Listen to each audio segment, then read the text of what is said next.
Kehamilan triplet kembar 3 pada usia 11 minggu.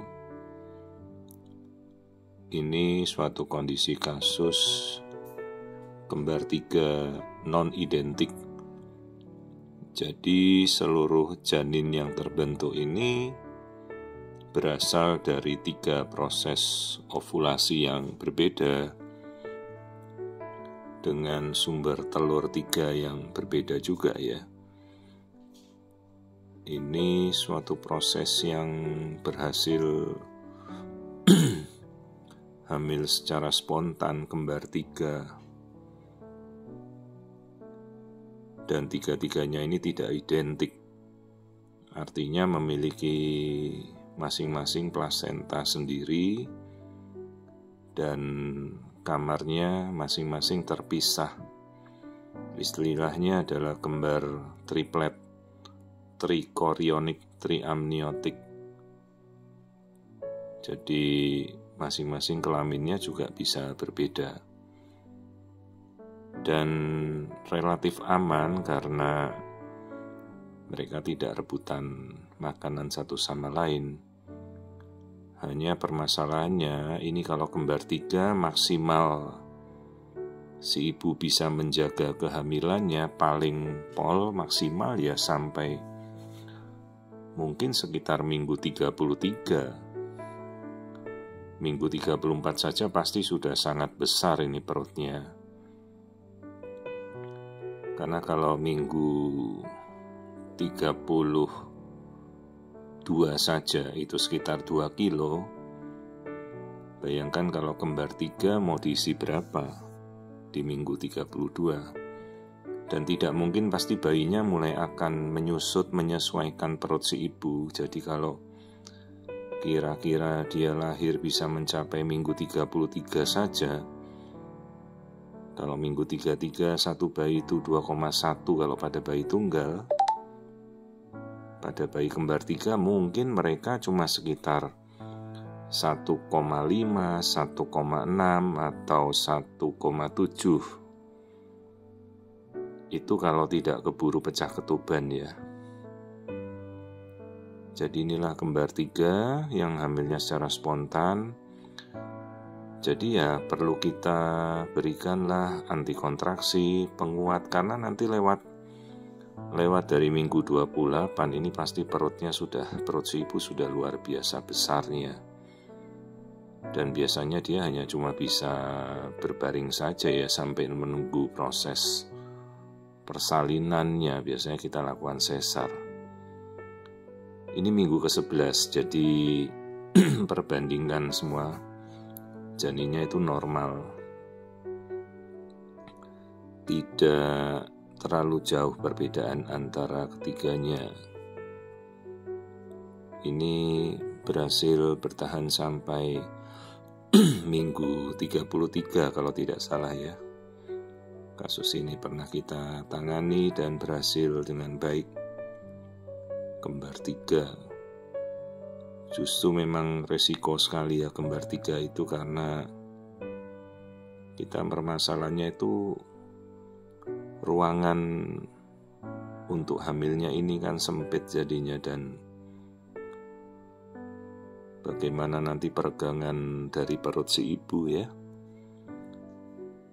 Masing-masing janin perkembangannya bagus, detak jantungnya juga normal. Sayangnya kalau kembar 3 ini kita belum bisa untuk melihat genetikanya, karena genetika dari masing-masing janin ini kalau 3-tiganya kan bercampur dalam darah ibu, itu kita tidak bisa mengambil DNA-nya masing-masing. Jadi belum bisa kita lakukan tes genetik. Maka pemeriksaan tetap harus dilakukan dengan pemeriksaan USG screening untuk memastikan masing-masing janin ini berkembang dengan baik. Ya, dan perbedaannya hampir mirip semua, ini masih 11 minggu dan ada yang bedanya cuma 1 hari gitu. Ya, ini janin yang kedua juga detak jantungnya berkembang dengan baik. Jadi ini kasus spontan hamil kembar 3 dengan plasentanya ada 3.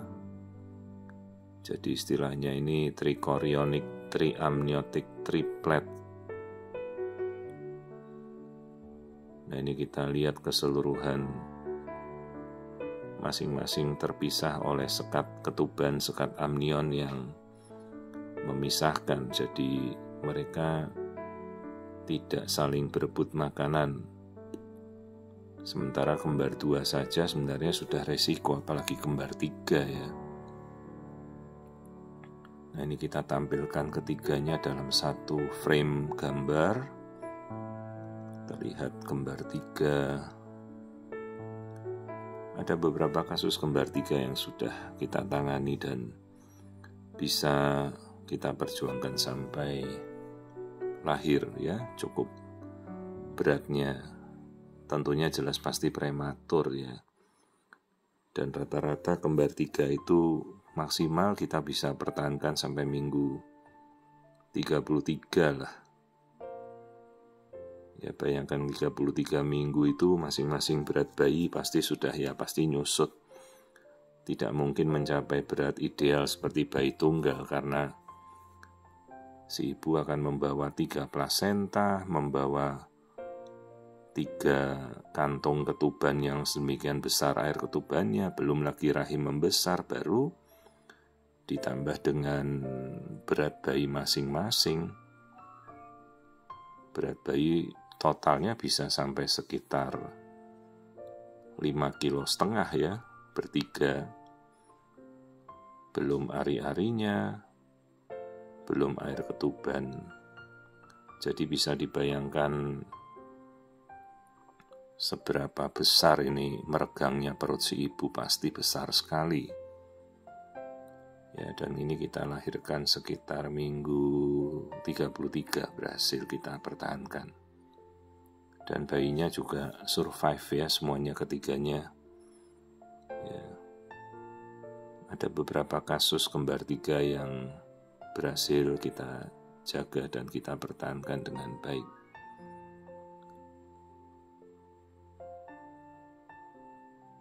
Jadi selebihnya ya kita lakukan kontrol teratur.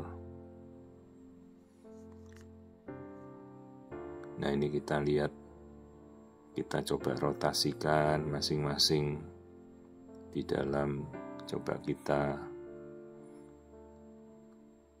fokus ke gambarnya ya, 3 bayi ini. Nah ini coba saya putar, kita lihat.